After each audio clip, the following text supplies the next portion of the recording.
الحمد لله نحمده ونستعينه ونستغفره ونؤمن به ونتوكل عليه ونعوذ بالله من شرور أنفسنا ومن سيئات أعمالنا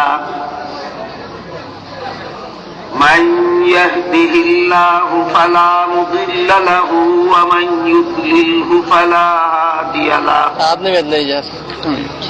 ونشهد أن لا إله إلا الله وحده لا شريك له ونشهد أن سيدنا ونبينا ومولانا محمدا عبده ورسوله صلى الله تعالى عليه وعلى آله وأصحابه وبارك وسلم أما بعد فأعوذ بالله من الشيطان الرجيم بسم الله الرحمن الرحيم إن الذين ينادونك من وراء الحجرات أكثرهم لا يعقلون ولو أنهم صبروا حتى تخرج إليهم لكان خيرا لهم والله غفور رحيم بارك الله لنا ولكم في القرآن العظيم ونفعنا وإياكم بالآيات والذكر الحكيم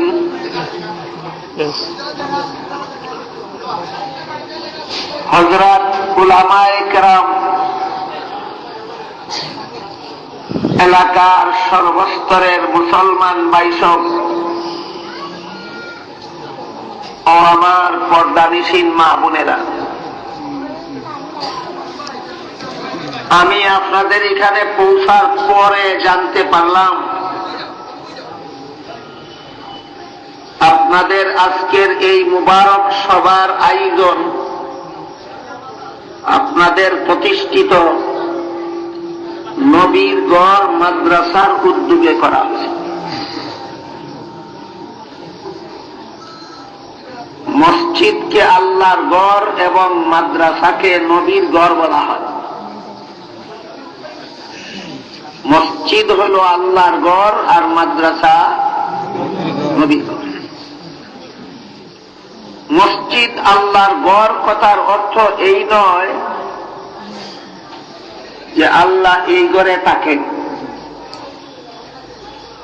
মাদ্রাসা নবীর গড় কথার অর্থ এই নয় যে নবী এই ঘরে থাকেন। তাহলে কোন অর্থে মসজিদকে আল্লাহর গড় বলা হয় আর কোন অর্থে মাদ্রাসাকে নবীর গড় বলা হয়? অর্থ হইল মসজিদ আল্লাহর গড় মানে আল্লাহর ইবাদত করার ঘর। মসজিদ আল্লাহর গড় মানে আল্লাহর ইবাদত করার। আর মাদ্রাসা নবীর গড় মানে নবীর দ্বীন শিক্ষা করার ঘর। মাদ্রাসা নবীর গড় মানে নবীর দ্বীন শিক্ষা করার ঘর। কাজেই নবীর গড় মাদ্রাসার উদ্যোগে যেহেতু আজকের এই সভার আয়োজন, এজন্য মাদ্রাসার দ্বারা আপনাদের কি উপকার হবে, মাদ্রাসা না থাকলে আপনাদের কি ক্ষতি হবে, এই বিষয়টা আলোচনা করার জন্য আমি আপনাদের সামনে পবিত্র কোরআনের সূরা হুজুরাতের 4 নম্বর এবং 5 নম্বর আয়াত তিলাওয়াত করেছি। আয়াতের তর্জমা করারও সময় সুযোগ নাই, আয়াতের ধারাবাহিক তাফসীর করারও সময় সুযোগ নাই। শুধুমাত্র এই দুই আয়াতে হযরত আব্দুল্লাহ ইবনে আব্বাস রাদিয়াল্লাহু তাআলা আনহু এই দুই আয়াতের তাফসীরে একটা মহামূল্যবান উক্তি করেছেন সারা দুনিয়ার সমস্ত মুসলমানদের। তার সেই উক্তিটা শুধু আজকে আমি আপনাদের সামনে পেশ করতে চাই, যার মাধ্যমে আপনারা নবীর ঘর মাদ্রাসার গুরুত্বটা বুঝতে পারবেন। সূরা হুজুরাতের 4 নম্বর এবং 5 নম্বর আয়াতের তাফসীরে হযরত আব্দুল্লাহ ইবনে আব্বাস রাদিয়াল্লাহু আনহুর একটা উক্তি আমি আপনাদের সামনে পেশ করতে চাই। উক্তিটা বোঝার আগে ইনি কে, আব্দুল্লাহ ইবনে আব্বাস কে, তার একটু পরিচয় আপনাদের সকলের জানা থাকা দরকার। হযরত রাসূল করিম সাল্লাল্লাহু আলাইহি ওয়াসাল্লামের চাচাগণের মধ্যে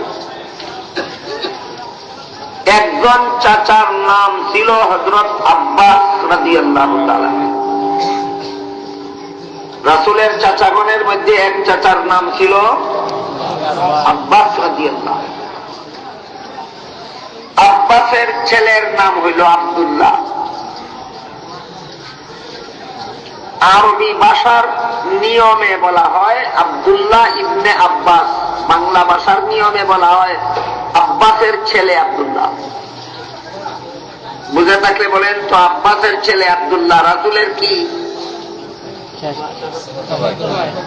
চাচাতো ভাই। আব্বাসের ছেলে আব্দুল্লাহ রাসূলের আপন চাচাতো ভাই। এই চাচাতো ভাই আব্দুল্লাহ ইবনে আব্বাসের ছোটবেলায় রাসূল করিম সাল্লাল্লাহু আলাইহি ওয়াসাল্লাম একদিন ইস্তেঞ্জায় গেছিলেন। ইস্তেঞ্জা ইসলামী পরিভাষায় বলে ইস্তেঞ্জা।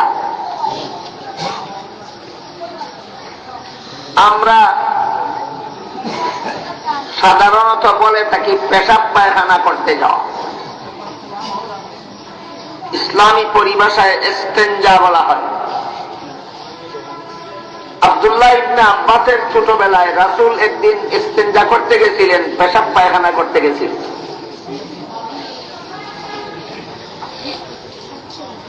তাই রাসূলের চাচাতো ভাই আব্দুল্লাহ ইবনে আব্বাস রাসূলের পেশাব পায়খানার জন্য একটু পানির ব্যবস্থা করে দিয়েছেন। পেশাব পায়খানা করতে যে পানির দরকার হয়,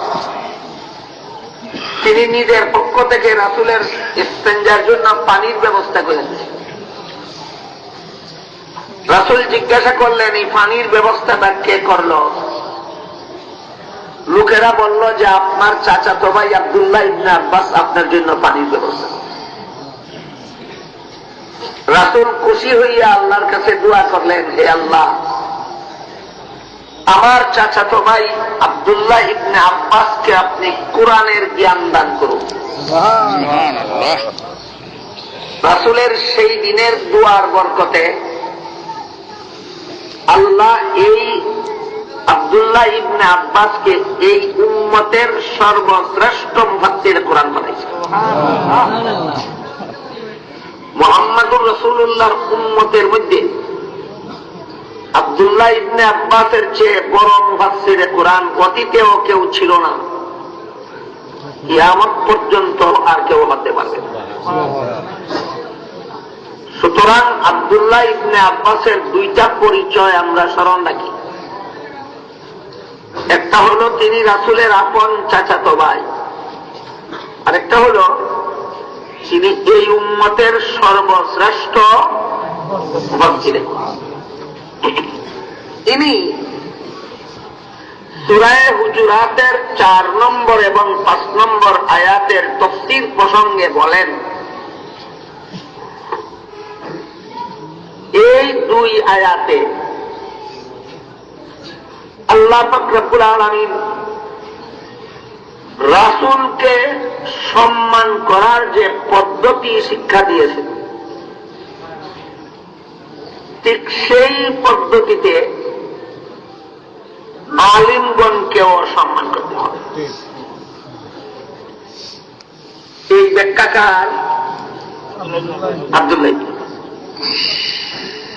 সূরা হুজুরাতের 4 নম্বর এবং 5 নম্বর আয়াতে আল্লাহ রাসূলকে সম্মান করার যে পদ্ধতি শিক্ষা দিয়েছেন, একই পদ্ধতিতে এই নবীর উম্মতের আলেমগণকেও একইভাবে সম্মান করতে হবে। কিন্তু আমাদের বুঝার দরকার হইল কেন রাসূলকে যারা পাইছিলেন তারা রাসূলকে যেভাবে সম্মান করেছিলেন, আমরা যারা রাসূলকে পাইলাম না আমরা আলেমগণকেও সেইভাবেই সম্মান করতে হবে কেন? তার কারণ হল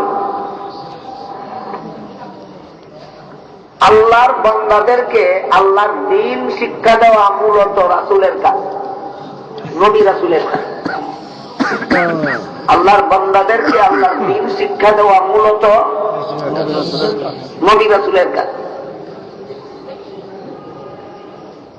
দ্বীনের যে কোনো অংশ,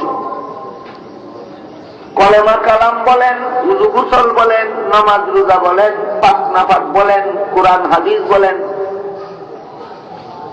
দ্বীনের যে কোনো অংশ আমরা নবীকে পাইলে নবীর কাছ থেকেই শিখতাম।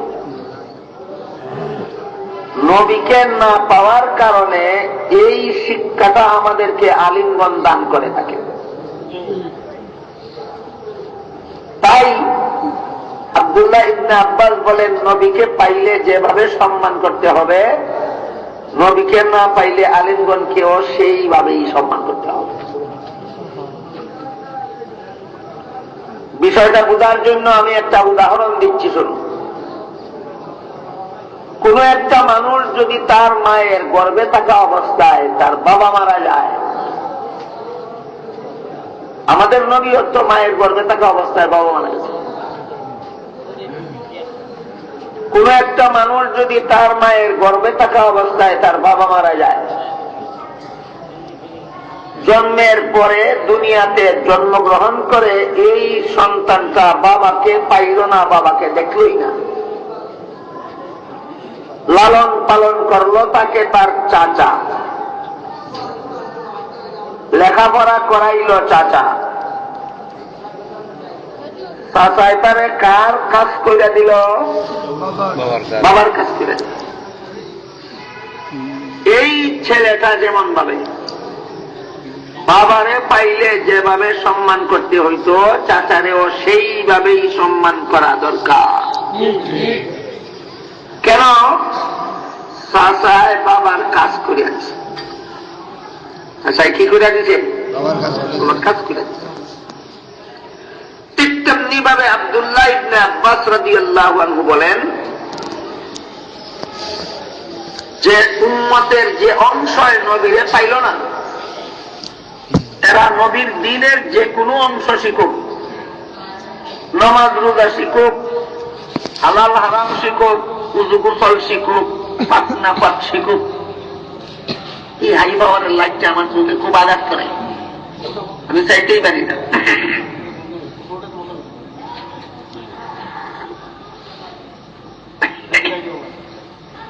তো ভাই দেখো, আমি মানুষ দেখতে অন্ধকার দেখি, যার কারণে মুখ দেখি না মানুষের, ওখান লাগে তো ওখানে মুখ দেখা যায়।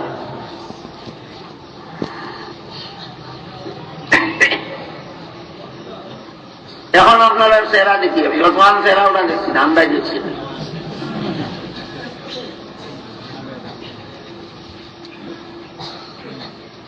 আমরা নবীরে পাইলে কলেমা শিখতাম নবীর কাছে, নবীরে পাইলে নামাজ রোজা শিখতাম নবীর কাছে, নবীরে পাইলে উযু গোসল শিখতাম নবীর কাছে, নবীরে পাইলে হালাল হারাম শিখতাম নবীর কাছে। না বাবায় কার কাছে শিখলাম? এই কারণে আব্দুল্লাহ ইবনে আব্বাস বলেন, উম্মতের যে অংশ নবীরে পাইল না, এই অংশ আলেমগণকে নবীর মতোই সম্মান করতে হবে। কারণটা কি বুঝলেন আপনারা এতক্ষণে? বুঝে থাকলে এখন আর দুইটা কথা বোঝা দরকার। যদি আব্দুল্লাহ ইবনে আব্বাসের কথা মতো আমরা নবীগণের মতো সম্মান করি, তাইলে আমাদের কি উপকার হবে? আর যদি ইবনে আব্বাসের তাফসীর মতো আমরা আলেমগণকে নবীর মতো সম্মান না করি, তাইলে আমাদের কি ক্ষতি হবে? এই দুইটা কথা বোঝা দরকার।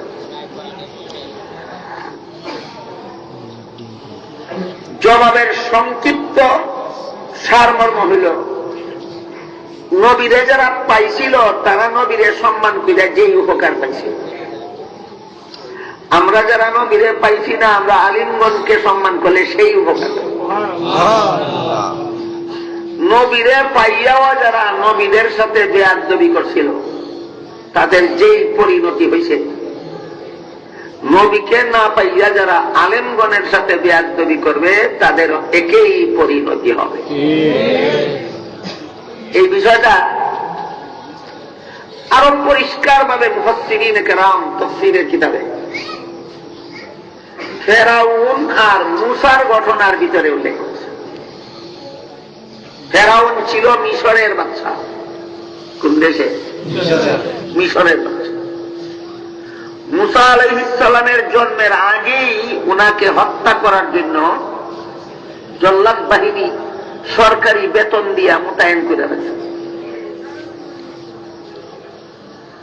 জল্লাদ বাহিনী চুরি চাকুনিয়া সারা দেশে ঘোরাফেরা করে। এই বংশে কোন নবী জন্ম হওয়ার সম্ভাবনা বন্ধ করে দেওয়ার জন্য।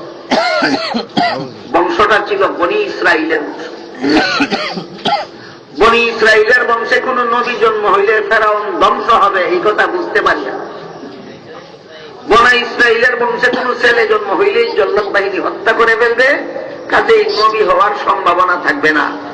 এই পরিকল্পনা করিয়া ফেরাউন সারা দেশে জল্লাদ বাহিনী মোতায়েন করে রাখলো। বনি ইসরাইলের বংশে কোন ছেলে জন্ম হইলেই হত্যা করবে। এমন অবস্থায় মূসা আলাইহিস সালাম যখন তার মায়ের গর্ভে আসতেন, মার কোন চিন্তা হইবনি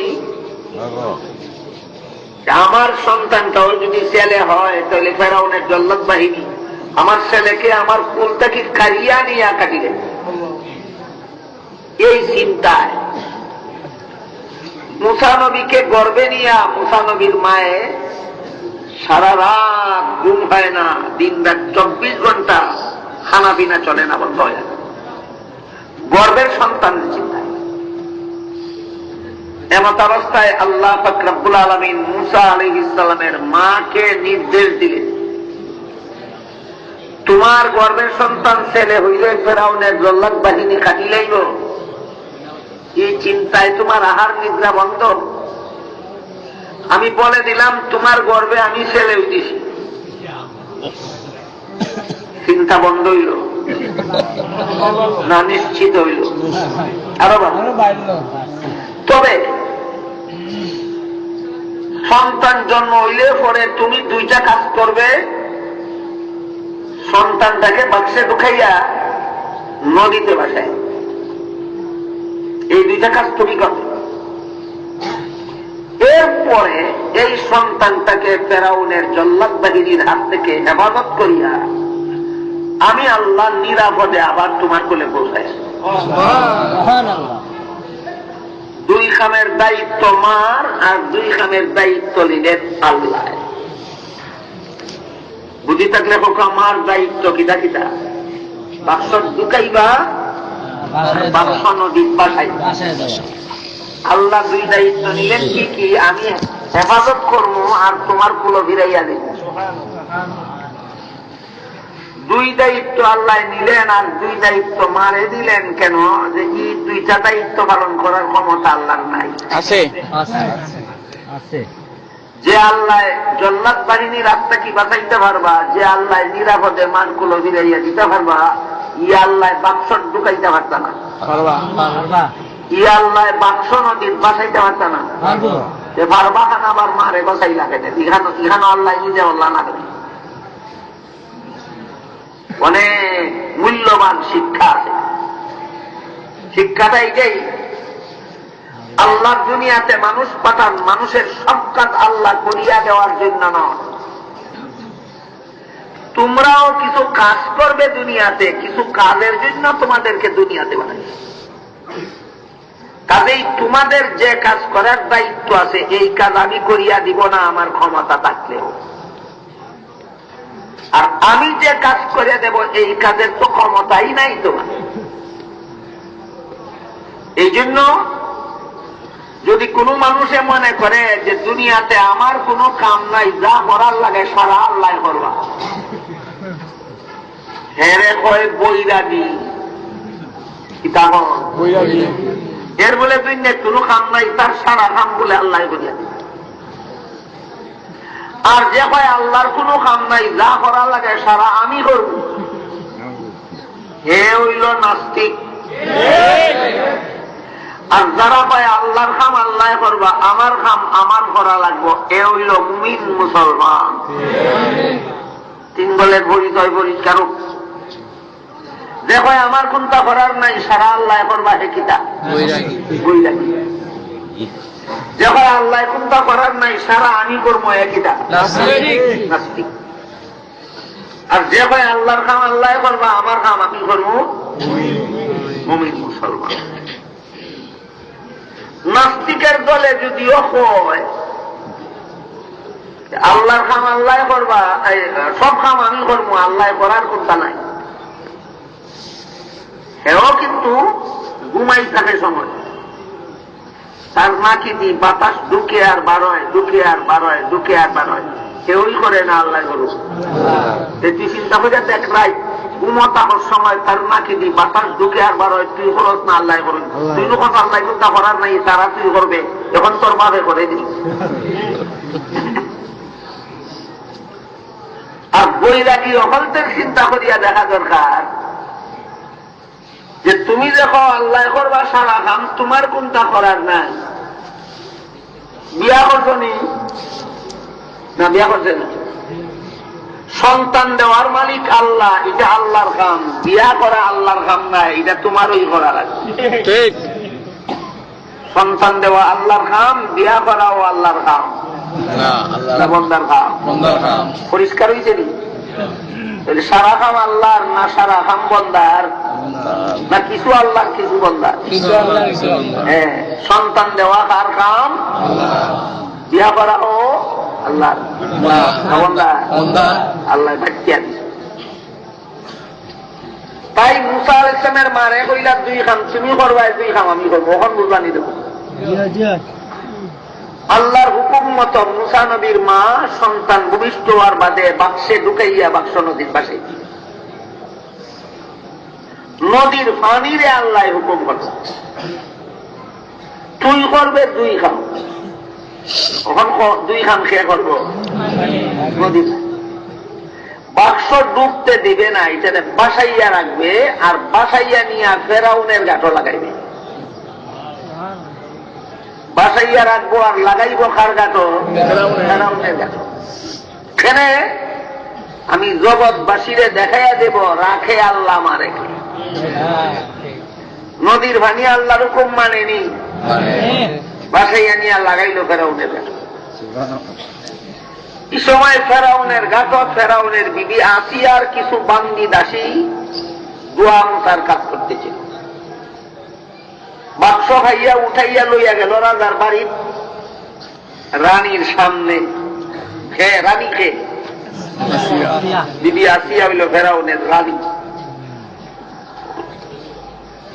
সামনে নিয়ে বাক্স খুলিয়া যখন একটা লাওয়ারিস সন্তান পাওয়া গেল, সে তার মা, সে তার বাবা, কই তার বাড়িঘর কেউ জানে না, নদীর পানিয়ে বাসাইয়া আইনা লাগাইছে। আশ্চর্য খবর, মুহূর্তের মধ্যে সমস্ত শহরে তরাইয়া গেল।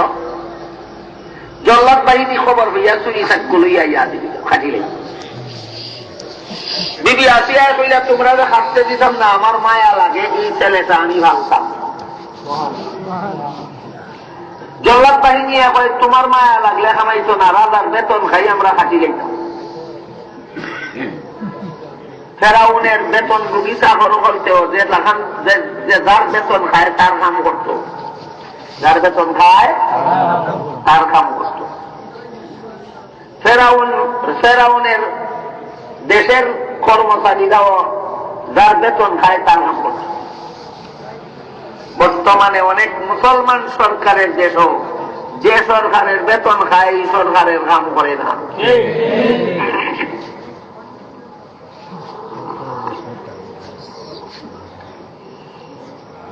বিবি আসিয়া কইলা রাজার বেতন খাও খাটিলাই তাই ঠিক আছে কথা, কিন্তু রাজা তো আমার স্বামী হল। আমার স্বামী যদি আমার ভালার অনুমতি দিলা এটা তো তোমরা খাটার কোনো অধিকার নাই। বলে হয় এখান ঠিক আছে। আমরা চুরি চাক্কু লইয়াও বাই থাকলাম, জিগাইলাও রাজারে অনুমতি দেয়নি না দেয় না, যদি দেয় তো ইয়া যাইব কি, আর দেয় না দেখা দিলাইব তুমি তত কথা বল। এই কথা কইয়া জল্লাদ বাহিনী চুরি চাক্কু লইয়াও বাই থাকলো। আর আসিয়া এই লাওয়ারির ছেলে কুলো লইয়া রাজার কাছে গিয়া হইল এইভাবে এক লাওয়ারির ছেলে পাওয়া গেছে, তোমার জল্লাদের দল কাটিলেই তো আমি কইছি আমার মায়া লাগে ফালতা মেরা ভাই, আমার মায়া লাগলে খামাইতো না তুমি অনুমতি না দিলে, তখন কিতা কও তুমি? এরা মনে হয় এই আসিয়া দেখ তোর মায়া লাগলে কি তুই, আমার মায়া লাগে না, আমার ইটা ওই বড়ই আমার দুশ্মন হইতো পারে, আমার মায়া লাগে। ফেরাউনের জবাবে ভঙ্গিতে কিতা বোঝা যায়, ফালার অনুমতি দিলেইব না দিত নাই। লগালগ আল্লাহ ফেরাউনের মাথার মাঝে একটা বুদ্ধি দেখাইছে। কি বুদ্ধি? স্বামী স্ত্রী মিলেমিশে সুখের সংসার গড়ার জন্য স্বামীর সারা জীবনের হকল কাম ওই বেটির পছন্দ বইলা কাম হইতো না। বিবির সারা জীবনের হকল কাম ওই স্বামীর পছন্দ হওয়ার মতো নাই। মাঝে মাঝে এক দুইটা টুকটাক পছন্দের বিপরীত হইলেও সংসার গড়িয়া তোলার স্বার্থে মানিলাও। এটা একটা দাম্পত্য জীবনের নিয়ম। আসেনি দুনিয়াতে এমন কোন স্বামী স্ত্রী যে স্বামীর সারা জীবনের সব কামাই বিবির পছন্দ হয়েছে, বিবির সারা জীবনের সব কামাই স্বামীর পছন্দ হয়েছে? একটা দুইটা পছন্দ না হইলেই যেইটুকিনি বাপের বাড়ির না মিলেমিশে চলা লাগবো, যে চলতে হইলে এক দুইটা পছন্দ না হইলেও মানিলাও তে সংসার করব। এই বুদ্ধি আল্লাহ ফেরাউনের মাথার দিলা জাগাইয়া, আল্লাহর জাগাইয়া দেওয়া বুদ্ধির বাদে হয় আচ্ছা ঠিক আছে, তোর যখন মায়া লাগছে তুই পালিলা, আমার মায়া না লাগলেও আমি তোরে অনুমতি দিলাম। কইয়া দিছে আমার মায়া লাগে না। এখান থেকে মুফাসসিরিন কেরাম তাফসীরের কিতাব লেখে যে এই সন্তানটা 40 বছর বাদে নবী হইব না, এখনই নবী। বিবি আসিয়ায় যে কইলা আমার মায়া লাগে, এই কারণে আল্লাহ বিবি আসিয়ারে এত বড় ঈমান নসিব করলা যে মরণের সময় জান্নাতের ঠিকানা দেখি দেখি হাসতে হাসতে মরণ। আর ফেরাউনে যে কইল মায়া লাগে না, এই কারণে মরণ পর্যন্ত ফেরাউনের ঈমান নসিব হইল।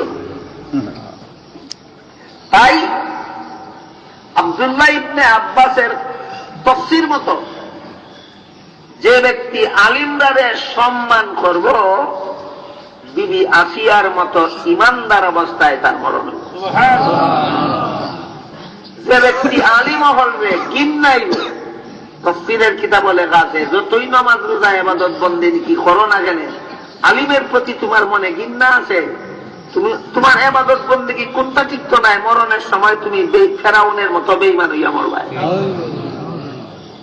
অনেক মানুষ এমনও আছে যারা মনে করে আমি নামাজ পড়ি, আমি রোজা রাখি, আমি হজ করি, আমি যাকাত দেই, আমি ইবাদত বন্দেগী করি, আমার আর কি। আপনারা সারা দুনিয়ার সমস্ত মুমিন মুসলমান যতদিন আল্লাহর ইবাদত বন্দেগী করুন, এর থেকে বহু বেশি দিন ইবলিসে আল্লাহর ইবাদত বন্দেগী করছিল। হাজার হাজার বছর পর্যন্ত ইবলিসে আল্লাহর ইবাদত বন্দেগী করছিল। যখন আল্লাহর একটা হুকুমের বিরুদ্ধে যুক্তি দিলাইল, হাজার হাজার ইবাদত বন্দেগী বরবাদ হইয়া। তাইলে কোন মুমিনের ঈমান আমল ধ্বংস হওয়ার জন্য বছরের পর বছর কোনটা করা লাগে না, এক সেকেন্ডেই নিজের ঈমান আমল ধ্বংস করিয়া দিতে পারে। একজন আলিমরে তার ঘৃণা লাগে এখানে তাই কোরআন হাদিসের কথা উঠতেছে। একজন আলিমরে তার ঘৃণা লাগে এখানে তাই আল্লাহ এবং আল্লাহ রসুলের কথা বলতেছে।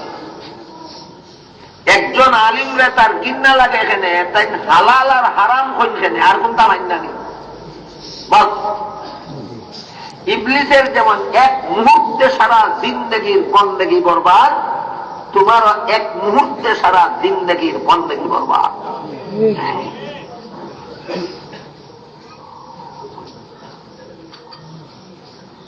আপনারা কেউ জানেননি ইবলিসে কতটা পাপ করছে? একটা কিতা আল্লাহ কইছেন আদমরে সেজদা দিয়া সম্মান করো। সে দিছে যুক্তি, আল্লাহর হুকুমের বিরুদ্ধে দিছে যুক্তি। কি যুক্তি?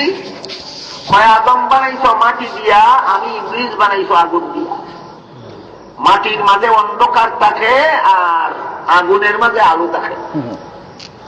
অন্ধকারটা কি আলু বালা, তাই মাটিরটা কি আগুন বালা, তাই মাটির তৈরি আদমের চেয়ে আগুনের তৈরি ইবলিস বালা। বালা হইয়া মন ধরে সম্মান করতাম রে। একটা যুক্তির কারণে ইবলিসের তিনটা জিনিস ধ্বংস হয়ে যায়। একটা যুক্তির কারণে ইবলিসের কটা জিনিস ধ্বংস হইল? তিনটা। এক নম্বর, হাজার হাজার বৎসরের ইবাদত বন্দেগী ধ্বংস হয়ে যায়। দুই নম্বর, আল্লাহ ইবলিসকে সারা দুনিয়ার রাজত্ব দান করিয়া দিয়েছিলেন, রাজত্ব ধ্বংস হয়ে গেল। তিন নম্বর, আল্লাহ ইবলিসকে জান্নাতের ভিতরে বসবাস করার ব্যবস্থা করিয়া দিয়েছিলেন, জান্নাতটা কি বহিষ্কার। কত হাজার গুনাহ করার কারণে। গুনাহটার ধরনটা কিটা? আল্লাহর বিধানের বিরুদ্ধে যুক্তি। এইটা হইল গুনার ধরন। এই ধরনের গুনাহ যারা করে তারা বেঈমান হইয়া মরণের লাগি আর কোন গুনাহ লাগে না, একটা গুনাহই যথেষ্ট। আল্লাহর হুকুমের বিরুদ্ধে যুক্তি দিলে ঈমান, আমল, ইবাদত, বন্দেগী সব মুহূর্তে ধ্বংস হইয়া যায়। এই কথাটা বর্তমান বাংলাদেশের সমস্ত মুসলমানের জানা বোঝা, ইয়াদ রাখা দরকার। কারণ বাংলাদেশে এমন যুক্তিবাদীর অভাব নাই যারা আল্লাহর বিধানের বিরুদ্ধে যুক্তি দেয়। আল্লাহর বিধানের বিরুদ্ধে কিভাবে আল্লাহর বিধানের বিরুদ্ধে যুক্তি দিল? অনেক অনেক অসংখ্য অগণিত আল্লাহর বিধানের বিরুদ্ধে বর্তমান বাংলাদেশের হাজার হাজার লাখ লাখ মুসলমান যত যুক্তি দেয় সারা রাইতে হইয়া শেষ করা যেত না। একটা মাত্র উদাহরণ আপনাদের দিই। আল্লাহ পাক রব্বুল আলামিন পবিত্র কোরআনের সূরা নিসা এর 11 নম্বর আয়াতে বলেন, ইউসিকুমুল্লাহু ফি আওলাদিকুম লিয-যাকারি মিসলু হাযযিল উনসায়াইন। আল্লাহ অত্যন্ত গুরুত্বপূর্ণ ভাবে তোমাদের নির্দেশ দিতেছে, তোমাদের কারো পিতা মাতা মারা গেলে যে সম্পত্তি রাখিয়া মারা যাইব, পিতামাতার এই সম্পদের মাঝে ছেলে ভাইব 2 ভাগ, মেয়ে ভাইব 1 ভাগ। কোন সূরার কত নম্বর আয়াত? সূরা নিসার 11 নম্বর আয়াত হইছে, মা বাবার সম্পদে ছেলে ভাইব 2 ভাগ, মেয়ে ভাইব 1 ভাগ। এর বিরুদ্ধে বর্তমানে লক্ষ লক্ষ মুসলমানে কি যুক্তি দেয়? যুক্তি হইল ছেলে যে বাবার সন্তান, মেয়ে সেই বাবার সন্তান। ছেলের মুখ আছে খাওয়ার দরকার, মেয়েরও মুখ আছে খাওয়ার দরকার। ছেলের শরীর আছে পোশাকের দরকার, মেয়েরও শরীর আছে পোশাকের দরকার। ছেলের জীবন যাপনের জন্য বাড়িঘরের দরকার, মেয়েরও জীবন যাপনের জন্য বাড়িঘরের দরকার। একই মা বাবার সন্তান হওয়া সত্ত্বেও, একই দরকার উভয়ের থাকা সত্ত্বেও, মা বাবার সম্পদে ছেলে 2 ভাগ পাইতো কেনে, মেয়ে 1 ভাগ পাইতো কেনে? এখানে তো নারীদের সাথে অবিচার করা হয়েছে, বৈষম্য করা হয়েছে। সুতরাং আর 1 ভাগ নাই, এখন সমান সমান দেওয়া লাগে। ছেলেরে যে পরিমাণ দিবায় মেয়ের এই পরিমাণ দিতেই ভাই, মেয়েরে যে পরিমাণ দিবায় ছেলেরে এর থেকে বেশি দিতে পারতায় না। এর সংক্ষিপ্ত কথা হইল নারী পুরুষ সমান অধিকার। নারী পুরুষ সমান অধিকার হয়নি কেউ, এরা কেউ মুসলমান নাই না, মুসলমানের দলে ওই হয় কিতাব দিয়া হয়, ওই আল্লাহর একটা বিধানের বিরুদ্ধে যুক্তি দিতে গিয়া হয়। ইবলিসের ডাইরেক্ট আল্লাহরে সম্বোধন করিয়া কইছি, এরা ডাইরেক্ট আল্লাহরে সম্বোধন করিয়া পায় না, এরা খালি আপনারা হয় সমান অধিকার দিতে হবে, সমান অধিকার দিতে হবে, সমান অধিকার দিতে হবে। অথচ আল্লাহ পাক রব্বুল আলামিন যে ছেলেরে দিলেন 2 বার, মেয়েরে দিলেন 1 বার, এখানেও মেয়েরে ছেলের সমান অধিকার নয়, মেয়েরে ছেলের উপর অগ্রাধিকারই দিছেন। না না ঠিক যারা কইছো না না বুঝিয়া কইছেন, আমি আগে বুঝাইয়া হারলে বাদে ঠিক না বেঠিক কইবা। ছেলেরে দিলা 2 বার, মেয়েরে দিলা 1 বার, এখানেও ছেলের উপরে মেয়ের অগ্রাধিকার হইল কিভাবে, এই কথাটা বুঝা দরকার। নইলে এরা যে আল্লাহ বিরোধী যুক্তি দেয় এটা বুঝ পাইতা না। ছেলের জীবনে খরচের খাত আছে 3টা। 1 নম্বর নিজের লালন পালনের দায়িত্ব। যতদিন নাবালক থাকবো অতদিন বাবাই ভালবো, সাবালক হইলে পরে বাবাই ভালা দায়িত্ব নাই, নিজের লালন পালনের দায়িত্ব নিজের হইল। ছেলে যখন বিয়া করব বউ ফেলার দায়িত্ব তার হইল। ছেলের ঘরে যখন সন্তান আদি হইব সন্তান ফেলার দায়িত্ব বুঝি থাকলে হুকা ছেলের জীবনে খরচের হাত আছে কতটা? নিজের লালন পালন, স্ত্রীর লালন পালন, সন্তানাদির লালন পালন। পক্ষান্তরে মেয়েরে লালন পালন করা বাপের দায়িত্ব সাবালক নাবালক নাই, বিয়ার আগ পর্যন্ত। বিয়ার পর থেকে মরণ পর্যন্ত মেয়ে ভালা মেয়েরে লালন পালন করার দায়িত্ব তার স্বামী। কাজেই মেয়ের জীবনে নিজের লালন পালনের দায়িত্ব নাই, স্বামী ফেলার দায়িত্ব নাই, সন্তান ফেলার দায়িত্ব নাই, মেয়ের জীবনে খরচের কোনো হাতই নাই। আমার কথা বুঝি থাকলে হুকা ছেলের জীবনে খরচের খাত আছে কটা? বাদ খাইছে কটা? 2টা। ছেলের জীবনে খরচ কটা? 3টা। বাদ পাইছে কটা? 2টা। বেশি পাইছে না কম পাইছে? মেয়ের জীবনে খরচ কটা? এর বাদেও বাদ পাইছে, এখন হুকা খেয়ে বেশি পাইছে। তাহলে আল্লাহ কি ছেলে মেয়ের সমান অধিকার দিলেন না মেয়ের অগ্রাধিকারই দিলেন? অগ্রাধিকার দিলেন। এখান বুঝার মতো মগজ তো টাকা লাগবে, মগজ বলতে গেলে তোই তো নাই। সুতরাং যারা বলে ছেলে মেয়েকে সমান সমান দিব, এরা তাজা মগজের মানুষ না, এরা পচা গান্দা মগজের মানুষ। যুক্তি দেয় কার বিধানের বিরুদ্ধে? আল্লাহর বিধানের বিরুদ্ধে যুক্তি দেওয়ার কারণে যদি ইবলিসের 1000 বছরের বন্দেগী ধ্বংস হইল, তুমি যে সারা জীবন ভর আল্লাহর বিধানের বিরুদ্ধে যুক্তি দিয়া চলছ, তোমার কিতা দশা হইব মরণ হালো বুঝছো নি? এই কারণে মুফাসসিরিনে কেরাম তাফসীরের কিতাবে লেখেন, আলেমগণ কেন কোরআন হাদিসের কথা বলেন, আলেমগণ কেন হালাল হারামের কথা বলেন? এই কারণে আলেমদের প্রতি যাদের অন্তরে ঘৃণার সৃষ্টি হবে। জিন্দেগি ভর যত বন্দেগি করো না কেন, ইবলিসের বন্দেগি যেভাবে ধ্বংস হয়েছিল ঠিক তেমনিভাবে তোমার বন্দেগি ধ্বংস হইয়া মরণকালে ফেরাউনের মতো বেঈমান অবস্থায় মরণ হবে তোমার। কাজী এখন নামাজ পড়ো, এটার উপরে বড়াই করার পছন্দ নাই। এখন তুমি বসতে বসতে হজ করতে পারো, উমরা করতে পারো, তসবিহ করতে পারো, আরো কত কিছু করতে পারো। পাকিস্তান থেকে মাঝে মাঝে আমরা বাংলাদেশে একজন ওয়াইজ আইন আলিম হযরত মাওলানা আব্দুল মজিদ কদিম সাহেব, এই কয়েক বছর আগে বাংলাদেশে এক বয়ান হয়েছিল, বেশ কত বছর আগে বেনজির ভুট্টো আছিল তখন পাকিস্তানের প্রধানমন্ত্রী। আমি কইলা যে আমরা পাকিস্তানের প্রধানমন্ত্রী বেনজির ভুট্টো নির্বাচন সামনে আইছে আর এখন তসবি লইয়া পড়ে। আর একজন আলিমে দেখিয়া কইলা বেনজির ভুট্টো তুমি তো জীবনে তসবি হতে দেখছি না, এখন তসবি বড় কি অর্থ? কিসা সামনে আইছে বাদে তসবি ভরা লইছে? নির্বাচন সামনে আইছে আর তসবি ভরা। একজন আলিমে দিবেন কি অর্থ তসবি ভরো? হয় আয়াতুল কুরসির তসবি ভর। আলিমে দিগাইলে আয়াতুল কুরসি তো অত লম্বা যে তুমি অত তাড়াতাড়ি এখানে বলো। কয় আমি শর্টকাট করে লেছি বলে কি লাগা? বলে আয়াতুল কুরসির আগের অংশ বাদের অংশ বাদ দিয়ে আর যে অংশ মধ্যে খালি কুরসি শব্দটা আছে খালি ওখান করি কুরসি কুরসি।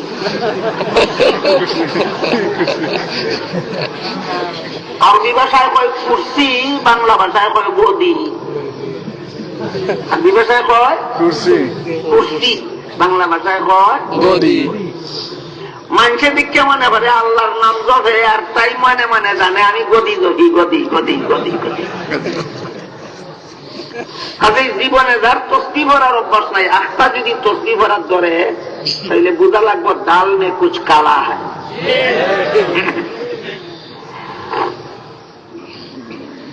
তুমি গদি যখন আল্লাহ যখন ওই যখন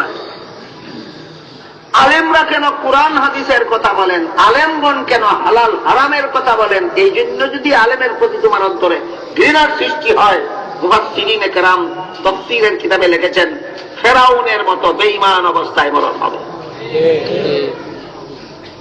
এখন কৌকা আমার কথা বুঝি দেখতে সূরা হুজুরাতের 4 নম্বর এবং 5 নম্বর আয়াতের তাফসীরে রাসূলের চাচাতো ভাই আব্দুল্লাহ ইবনে আব্বাস রাদিয়াল্লাহু আনহু বলেছিলেন যে তোমরা যারা নবীরে পাইছো না, তোমরা আলিমগণকে নবীর মতোই সম্মান করতে হবে। কেন সম্মান করতে হবে এটা আমি আপনারা আগে বলছি। এখন শুধু বুঝার ব্যাপার, ইবনে আব্বাসের কথা মতো আমরা আলিমগণকে নবীগণের মতো সম্মান করলে ওইব কিতা, না করলে ওইব কিতা। তাফসীরুল একজন সম্মান করলে বিবি আসিয়ার মতো মরণ হবে, সম্মান না করলে ফেরাউনের মতো মরণ হবে। এক ঘরের এক বেটা এক বেটি, রাজা আর রানী। ফেরাউন রাজা, আসিয়া রানী, 2 ঘরের 2 জন, এক ঘরে এক ঘরে। যদি ইবনে আব্বাসের তফসির মতো আলিমরানের সম্মান করো তে রানীর মতো মরণ হইব, আর যদি দিন নাওতে রাজার মতো মরণ হইব। কথা পরিষ্কার, কথা পরিষ্কার হয়েছে। রাজার মতো মরণ চাইনি আপনারা? ওই রাজা হোক রাজা না, রানীর মতো, রানীর মতো মরণ চাইলে ইবনে আব্বাসের তফসির মানা লাগে। বুঝলানি খোলাসা দেব। এখন খোকা যে আলিমরে সম্মান করলে আমি বিবি আসিয়ার মতো ইমানদার অবস্থায় মরণ হয়, এই আলিম তৈরি হয় কোথায়? মাদ্রাসায়। মাদ্রাসায় বললেই তো না, একমাত্র মাদ্রাসা। এই আলিম তৈরি হয় কোথায়? একমাত্র। আরেকটা কথা পরিষ্কার হয়ে যাওয়া দরকার যে আলিমদের সম্মান করলে যে আমার বিবি আসিয়ার মতো ইমানদার অবস্থায় মরণ হইব, সম্মান কিলাখান করা লাগবে। আমার সম্পত্তি দিলাইতাম না, পকেট উজার খুঁজে টাকা পয়সা দিলাইতাম না, মাথা তুইয়া মাখাইতাম, কেমনে করা লাগবে সব এটাও পরিষ্কার হওয়া দরকার। মুফাসসিরিনে কেরাম বলেন তোমার কোনটা দেওয়া লাগতো না, না সম্পত্তি দেওয়া লাগবো, না টাকা পয়সা দেওয়া লাগবো, না খাদ্য লইয়া গুড়ানি লাগবো, কোনটা লাগতো না। যদি ইয়াদ রাখতায় এইনের কাছ থেকে কলিমা হিকসিলাই গতিকে জাহান্নাম তাকি বাঁচলায়। আলিম হলতে তোমরা কলেমা হিকাইলা গতিকে তোমরা বেদিন কাফিরের মতো চিরকালের জন্য জাহান্নামে যাইতে হবে না। সুতরাং আমরা আলিমগণের কাছে মহা ঋণে ঋণী আছি, আমরা তাদের কাছে কৃতজ্ঞ।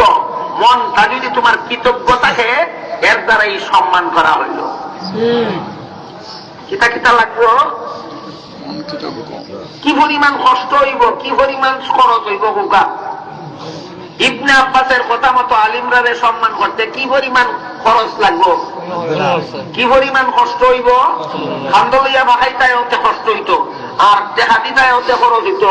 দেখাওয়া দেওয়া লাগে না, মাথা তুইয়া বাখানিও লাগে না, খালি ইয়াদ রাখতায় যে এই এরা আমরা কলেমা কালাম শিখানির কারণে আমরা জাহান্নাম থেকে বাঁচার পথ পাইলাম। কতখান কৃতজ্ঞ যদি তোমার অন্তরটা থাকে। ইবনে আব্বাসের মতো, ইবনে আব্বাসের তাফসীর অনুবাদে আলিমদের তুমি সত্যই নবীর মতো সম্মান করলা। কিসের দ্বারা সম্মান করবো? আন্তরিক কৃতজ্ঞতা, আন্তরিক কৃতজ্ঞতা। আলিমরা তো অনেক দূরের কথা। আমি ব্যক্তিগতভাবে আমার কথা বলি, আমি কোন রোগে আক্রান্ত হইলে কোন ডাক্তার যদি আমার চিকিৎসা করেন, আর চিকিৎসায় যদি আমি সামান্য অফল পাই, আমি মনে মনে ডাক্তারের প্রতি কৃতজ্ঞ থাকি। লাখ টাকা খরচ করেও যদি ফল, অনেক সময় অনেক রোগী ফল পায় না। যে পরিমাণ পয়সা খরচ করে ওই তোমার কাছে চিকিৎসা করাইলাম, তোমার জিল্লায় যে আমি রোগ থেকে বাঁচলাম, পয়সা দিয়া বাঁচা গেছিল না, তুমি আমার ওষুধ দেওয়ার কারণে বাঁচলাম, সুতরাং আমি তোমার কাছে কৃতজ্ঞ। বলেন, পয়সা খরচ করিয়াও যদি রোগ মুক্তি হয়, তার বাদেও ডাক্তারের প্রতি অন্তরে কৃতজ্ঞতা আসে কিনা? আসে। যে আলিমরা সম্মান করতে পয়সা খরচ করা লাগে না, মেহনত করা লাগে না, শুধু কৃতজ্ঞতাটা থাকলেই সম্মান হয়। এতটুকু কৃতজ্ঞতাও যদি আমরা করতে পারি না, তাহলে বোঝা লাগবে যে আমাদের কপাল ভালো নয়। এখন খোকা, যে আলিমরে আমরা এইভাবে সম্মান করলে, যে আলিমের প্রতি আন্তরিকভাবে কৃতজ্ঞ থাকলে, ফেরাউনের বিবি আসিয়ার মতো ইমানদার অবস্থায় আমাদের মরণ হবে। এই সমস্ত আলিমগণ উৎপাদন হন একমাত্র মাদ্রাসায়, উৎপাদন হন একমাত্র মাদ্রাসায়। মাদ্রাসা আছে গতিকে আলিম তৈরি হয়, আলিম তৈরি হয় গতিকে আমরা কলেমা কালাম শিখি, উযু গোসল শিখি, নামাজ বন্দেগী শিখি, জাহান্নাম থেকে বাঁচতে পারি।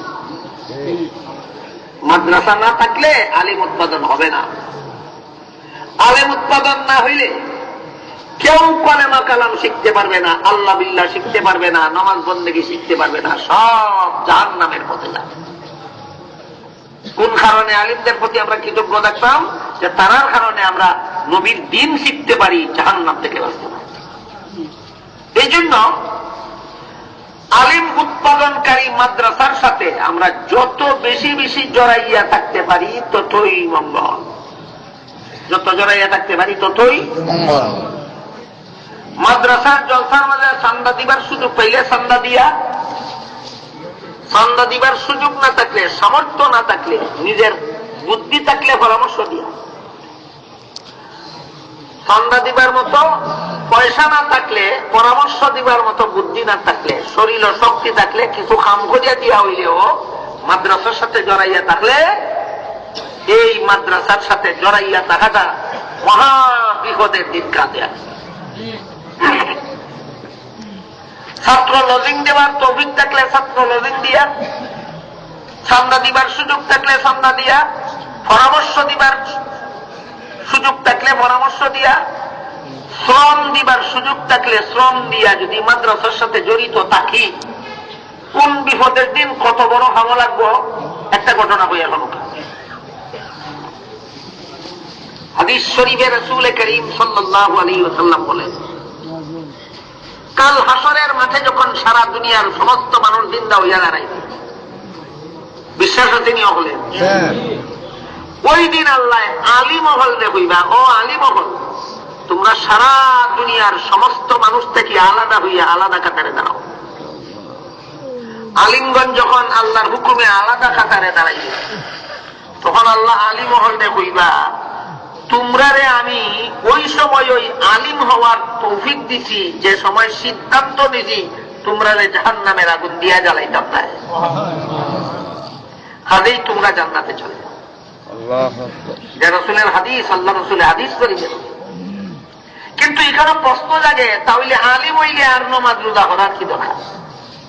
আল্লাহ তো আলিমদের কইবা ব্যস্ত না। আলিম হইয়া থাকলে আর সুদ খাইলেই কিতা, ঘুষ খাইলেই কিতা, মদ খাইলেই কিতা, গাঞ্জা খাইলেই কিতা, আল্লাহ তো আলিমরে ওই কইবা ব্যস্ত না। এই প্রশ্নের জবাবে মুফাসসিরিন কেরাম তাফসীরের কিতাবে লিখছেন, আলিম দুই প্রকার। এক প্রকার সমাজের দৃষ্টিতে আলিম, আর এক প্রকার আল্লাহর দৃষ্টিতে আলিম। এক প্রকার সমাজের দৃষ্টিতে আলিম, আর এক প্রকার আল্লাহর দৃষ্টিতে। সমাজে আলিম খারে হয় কোরআন হাদিসের এলিম যেন শিখছই। কোরআন হাদিসের এলিম শিখলেই সমাজে তারে আলিম। আল্লাহ কোরআন হাদিসের এলিম শিখলেই আলিম কন্যা, কোরআন হাদিসের এলিম মতো জীবন যাপন করলে আল্লাহ আলিম কন্যা। বেশ কম কইতেনি এলিম শিখলেই সমাজে আলিম হয়, আর এলিম মতো জীবন যাপন করলেই আল্লাহ আলিম। আল্লাহ যে হাসরের মাঠে আলিম হলরে আগলাইয়া হইবা তোমরা ব্যস্ত যাওই, আল্লাহর দৃষ্টিতে যারা আলিম তারা হইবা, সমাজে আলিম কইলে কামাইতে হয়। সুতরাং আল্লাহর দৃষ্টিতে আলিম হওয়া এটা কোন মাদ্রাসায় লেখাপড়া করে টাইটেল পাস করে লাগিয়ে আল্লাহর দৃষ্টিতে আলিম হওয়া যায় না। কোরআন হাদিসের এলেম মতো জীবন যাপন করলে আল্লাহর দৃষ্টিতে আলিম হওয়া যায়। এই সমস্ত আলিমদেরকে আল্লাহ হাসরের মাঠে বলবেন তোমরা জান্নাতে যাও। আরেক হাদিসে আল্লাহ রাসূল বলেন আলিমগণ যখন জান্নাতে রওনা হইবে, হাসরের মাঠটা কি যে রাস্তা পায় যাইবা, বেশ এই রাস্তার পাশে কিছু গুনাহগার মুসলমান দাঁড়ায় না। এক একজন গুনাহগার মুসলমানে এক একজন আলিমের সাথে দুনিয়াতে তার কতটুকু মহব্বতের সম্পর্ক আছে যে হাসরের মাঠও তারারে হইব। আল্লাহ রাসূল উদাহরণ দিয়ে বুঝাইছেন, একজন গুনাহগার মুসলমান আলিম জান্নাতে যাওয়ার পথে হইব হুজুর আমার হাম হতাম নৌকা বলে কিতা বলে দুনিয়াতে আপনারে আমি মহব্বত করতাম, আর কোনটা করার সুযোগ পাইছি না, মহব্বত করিয়া আপনারে একদিন এক গ্লাস পানি খাওয়াইছিলাম। এক গ্লাস পানি খাওয়াইতে খুব ঘনিষ্ঠ মহব্বত লাগে না, ফকির দেওয়া মানুষে খাওয়ায়, কিন্তু করছে দুশ্মনী হইয়া না মহব্বত করিয়া। ওই ইবনে আব্বাসের কথা, আলিমরে মহব্বত করো, আলিমরে সম্মান। আল্লাহ রাসূলে বলবেন আরেকজন গুনাহগার মুসলমানে আরেকজন আলিমরে হইবে হুজুর আমারে চিনচুনি, আমার বাড়ি অমুক খানো আসিল, আপনার লগে কতখান সম্পর্ক আমার আসিল, আপনারে মহব্বত করতাম, কিন্তু কোনটা সুযোগ পাইছি না খেদমত করার, আপনারে একদিন এক বদনা হুজুরখানির ব্যবস্থা করে দিয়েছি। এইভাবে এক একজন গুনাহগার মুসলমানে এক একজন আলিমের সাথে কিতা মহব্বত করতো আর কিতা করছি ইটা হইব। আলিম বলতে জিগাইবা ওখান তোমরা কিতা হইতাই চাও বলে কইতাম চাই এই কথা, আমরা গুনার কারণে আল্লাহ হুকুম দিলাইছেন আমরা জাহান্নামে যেতাম। গুনার কারণে আল্লাহ হুকুম দিলাইছেন জাহান্নামে যেতাম।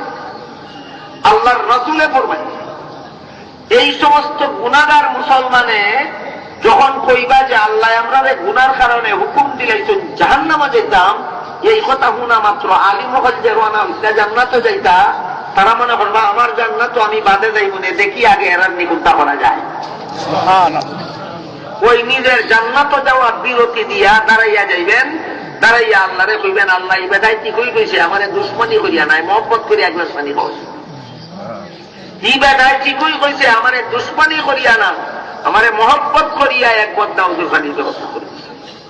তখন আল্লাহ কইতা ও আলিম বল হুনো ইতার গুনাহগার মুসলমানের দল, ইতার গুনার কারণে আমি হুকুম দিয়েছি জাহান্নামে যেত, তোমরা যখন সাক্ষী দিলাই তোমরার সাথে সম্পর্কটা বালা আছে, এক গ্লাস পানি খাওয়াই দিল সম্পর্কটা খারাপ থাকার কারণে, এক বদনা হুজুরখানির ব্যবস্থা করে দিছিল সম্পর্কটা খারাপ থাকার কারণে না বালা আছে।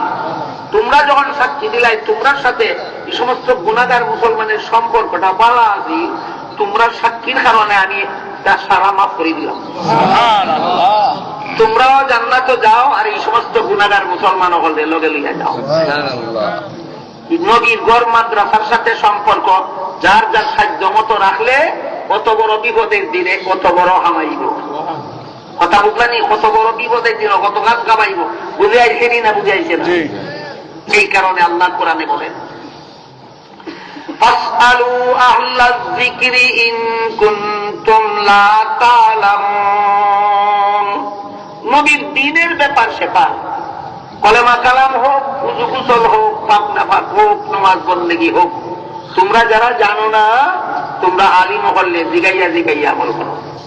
আল্লাহ কোরআন কিতাব বলছেন আমরা জানো দ্বীনের ব্যাপার আমরা যারা জানি না কারে জিগাইয়া আমল করতাম আলিম হলে জিগাইয়া জিগাইয়া আমরা দেশের সর্বস্তরের মুসলমানে আমল করব। চাই গৃহস্থ উকা, চাই ব্যবসায়ী উকা, চাই চাকরিজীবী উকা, চাই রাজনীতিবিদ উকা, চাই স্কুল কলেজের ছাত্র শিক্ষক উকা, চাই ভার্সিটির ছাত্র শিক্ষক উকা, যে তখন দিনের কাম করুন, আলী মহলকে জিগাইয়া জিগাইয়া ওই করুন। এই অবস্থা দেখিয়া একদল মানুষের ভিতরে ঢুকছে হিংসা হয়ে, এরা খালি আলী মহলকে জিগায় এখানে, আলী মহলকে অত সম্মান করে এখানে। আলী মহল কোনটা নাই, আলী মহল থেকে কোনটা জানে না, সুদা সাদা কয় আলী মহল থেকে কোনটা জানে। একদিন আমার সামনেও ভাইয়া এক বেটায় কয়, সারা দুনিয়ার সমস্ত আলী মহলতে ইসলামের অত বড় খেদমত করতে পারছেন না, ডাক্তার জাকির নায়েকে যত হান করছে। ডাক্তার জাকির নায়েকে খুব ভালো রকম বুঝতে পারছে মেডিকেল কলেজের বই নিজে নিজে হইয়া ডাক্তার হওয়া যায় না, কিন্তু এখানে আইয়া উস্তাদের কাছে না হইয়া এবার ইসলামের হিরো হয়েছে। তুমি নিয়ে উস্তাদের কাছে কোরআন না হইয়া যদি ইসলাম বুঝিলাও, মেডিকেল কলেজও না হইয়া ডাক্তারি বুঝলায় না কেন? কোরআন কিতা ডাক্তারির থেকে আরো সুজা না কিতা? মানুষরা যখন মূর্খতায় ডরে তখন এই অবস্থায় চলে। এই জাকির নায়েক এখানে এক বক্তৃতার মাঝে কয় আজকাল একদল মুসলমানে কয় আমরা হানাফি, একদল মুসলমানে কয় আমরা শাফি, একদল মুসলমানে কয় আমরা মালিকি, একদল মুসলমানে কয় আমরা হাম্বলি। হয় আমি জিজ্ঞাসা করি, মুহাম্মাদুর রাসূলুল্লাহ হানাফি ছিলেন না শাফি ছিলেন, মালিকি ছিলেন না হাম্বলি ছিলেন? মুহাম্মাদুর রাসূলুল্লাহ তো হানাফিও ছিলেন না, শাফিও ছিলেন না, মালিকিও ছিলেন না, হাম্বলিও ছিলেন না। মুহাম্মাদুর রাসূলুল্লাহ শুধুমাত্র একজন মুসলমান ছাড়া আর কিছুই ছিলেন না। কাজেই মুহাম্মাদুর রাসূলুল্লাহ যা ছিলেন তার সমস্ত উম্মতকে তাই হওয়া দরকার। নাউযুবিল্লাহ। ঠিক বেশি করে হোক একটু বুঝো কাজ।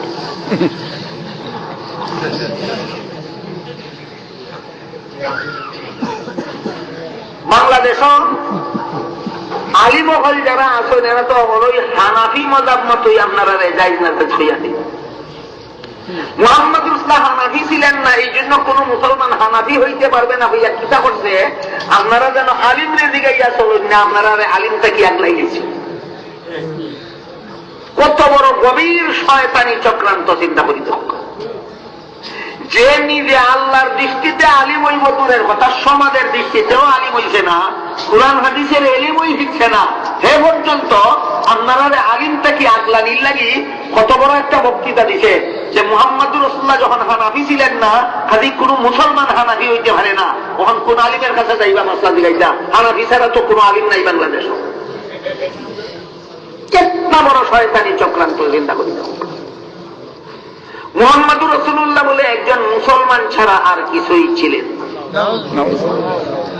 রহমতুল লিল আলামিন তোমার বাপ আছে, খাতামুন নবীন তোমার দাদা আছে। মুহাম্মাদুর রাসূলুল্লাহ একজন মুসলমান ছাড়া কিছুই ছিলেন না। কথাটা সত্য হইছে না দুঃখা? দুঃখা।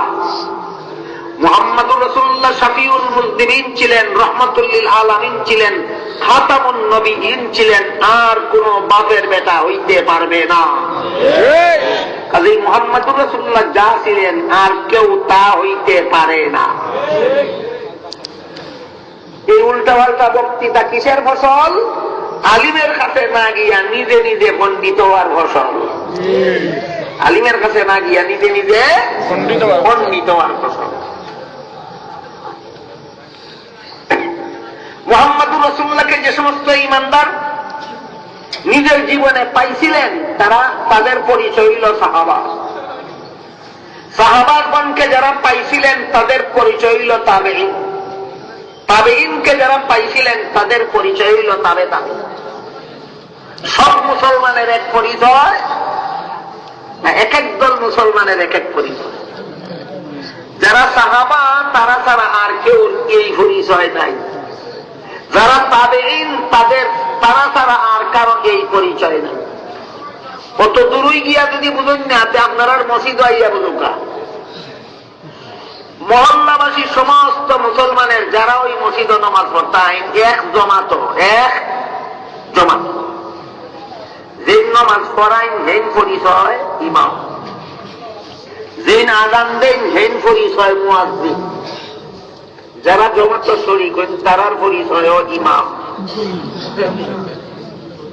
একটা নমাজের জমাতে শরীক হনেওয়ালা মুসলমানের যদি 3টা পরিচয় হয়, তুই বেটা কোন পণ্ডিত হিকলে সব মুসলমানের এক পরিচয় হস?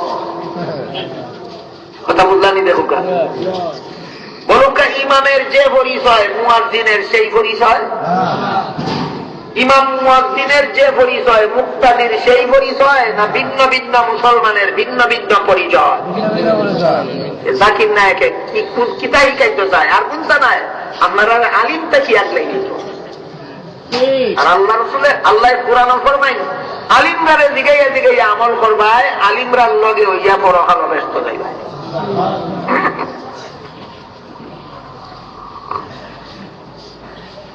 এখন আপনাদের মানে প্রশ্ন থাকতে পারে যে শাফিঈ মযহাব মতো যারা নামাজ পড়ে তারাও তো ব্যস্ত যাইব, মালিকি মযহাবের ব্যাখ্যা মতো যারা নামাজ পড়ে তারাও তো ব্যস্ত যাইব, হাম্বলি মযহাব মতো যারা নামাজ পড়ে তারাও তো ব্যস্ত যাইব। আমরা খালি হানাফি মযহাবের আলিম মহলদের জিগাইতাম কি তার লাগে? এটার জবাব বুঝার লাগে একটা হাদিস বুঝুক। হযরত রাসূল করিম সাল্লাল্লাহু আলাইহি ওয়াসাল্লাম হযরত মুআয ইবনে জবাল রাদিয়াল্লাহু আনহু নামের একজন সাহাবীরে ইয়ামান দেশের মুফতি বানাইয়া পাঠাইলা। পাঠানির সময় জিগাইলা, তুমি ইয়ামানের মুসলমানরা মসলা মসাইল কইতা কি হইবা? তাই কোন আল্লাহর কোরআনটা কি হইব? রসুলের জিগাইন হকল কথা যদি কোরআন ও ভাবনা দেখিতা করবায়, তাই কোন রসুলের হাদিসটা কি হইব? রসুলের জিগাইন রসুলের হাদিসও যদি আমার কথা ভাবনা দেখিতা করবায়, তাই কোন কোরআন হাদিসের আলোকে নিজে গবেষণা করিয়া পার করিয়া বলব। আল্লাহ রসুল খুশি হইয়া তাহলে সমর্থন দিলা, হ্যাঁ এইটাই নিয়ম। সরাসরি যে কথা কোরআন হাদিসও পাইবায় না, এই কথা কোরআন হাদিসের আলোকে গবেষণা করিয়া বাইর করার যোগ্যতা যারা আছে তারাই মযহাবের ইমামগণ, তারাই মযহাবের ইমামগণ। মুআয ইবনে জবালকে ইয়েমেন দেশের মুসলমানদের জন্য ইমাম বানাইয়া দিলেন, আর তার ফতোয়া মতো আমল করা ইয়েমেন দেশবাসীর জন্য বাধ্যতামূলক করিয়া দিলেন। মুআয গেলেন ইয়েমেন দেশ, মুআযের মযহাব ইয়েমেন দেশে চলবে, মুআযের মযহাব মক্কা মদিনায় চলবে না। এর মাধ্যমে রাসূল কি শিক্ষা দিলেন? যেই দেশের যেই মযহাব চালু আছে সেই দেশের জনসাধারণ ওই মযহাবের আলিমের কাছ থেকে জিজ্ঞাসা করিয়া আমল করবে। যেই দেশের যেই মযহাব চালু নাই এই দেশে ওই মযহাবের কথা কইয়া যারা হয় এরা ফিতনাবাজ। যেমন একটা সুন্দর উদাহরণ দিই, বাংলাদেশও হানাফি মযহাব চালু, ইয়েমেন দেশও কোন সাহাবীর মযহাব চালু হয়েছিল?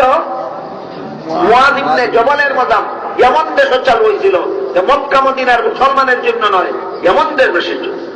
বাংলাদেশে হানাফি মযহাব চালু হয়েছিল, ইকানো আইয়া যদি হয় শাফি মযহাব মতো আমিন জুড়ে হওয়াওয়ালা এ ফিতনাবাজ।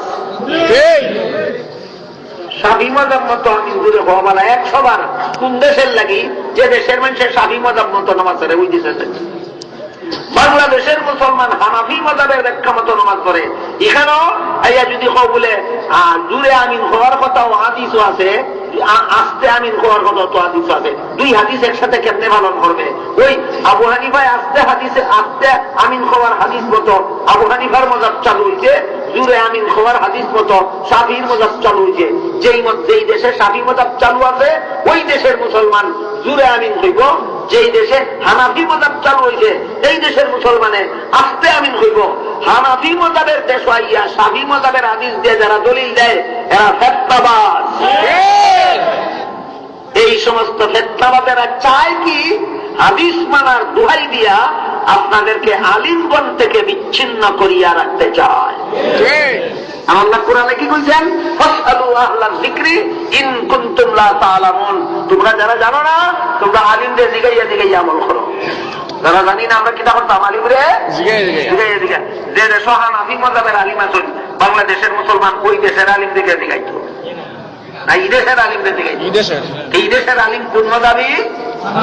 সুতরাং হানাফি মযহাবের আলিমদের দিকে আমল করবে। হাদিস শরীফে আল্লাহ রাসূল বিভিন্ন হাদিসে উল্লেখ আছে যা যে মুসলমানের সমাজ যে মযহাব চালু হয়েছে এই সমাজের জন্য এই মযহাব মতো আমল করা উচিত। কথা বুঝে তিনি পরিষ্কার। বাংলাদেশও হানাফি মাযহাব চালু হয়েছে, বাংলাদেশের মুসলমানের জন্য হানাফি মাযহাব মতো আমল করা ওয়াজিব। মদিনা শরীফে ইমাম মালিকের মাযহাব চালু হয়েছিল, মদিনাবাসীর জন্য ইমাম মালিকের মাযহাব পালন করা ওয়াজিব ছিল। কথা বুঝাইছে কিনা বুঝাইছে না? বুঝি থাকলে এখন হুকা কিয়ামতের দিন আলিমরার সাথে আমরা সুসম্পর্ক ছিল, এটা প্রমাণ হওয়া দরকার কিনা? আলিমদের সাথে সুসম্পর্ক ছিল আমাদের, বাংলাদেশের মুসলমান আরেক দেশের আলিমের সাথে সুসম্পর্ক করব না বাংলাদেশের আলিমের সাথে? বাংলাদেশের আলিম কোন মাযহাবের? হানাফি মাযহাবের। সুতরাং বাংলাদেশের মুসলমান যদি আজহারের মতো কোন আলিমরে মহব্বত করছিল, কোন আলিমরে সম্মান করছিল, এ কথা দেখাইয়া যদি জাহান্নাম থেকে নাজাত পেতে চায়, হানাফি মাযহাবের আলিমকে জিজ্ঞাসা করিয়াই চলতে হবে। ঠিক। আল্লাহ আপনারারে আমরারে এই মাদ্রাসা শিক্ষিত আলিম যারা এলিম মতো জীবন যাপন করেন, তারার অনুসরণ করিয়া তারার সাথে সুসম্পর্ক রাখিয়া পরকালে জাহান্নাম থেকে নাজাত পাওয়ার তৌফিক দান করুক সবাই। আমিন।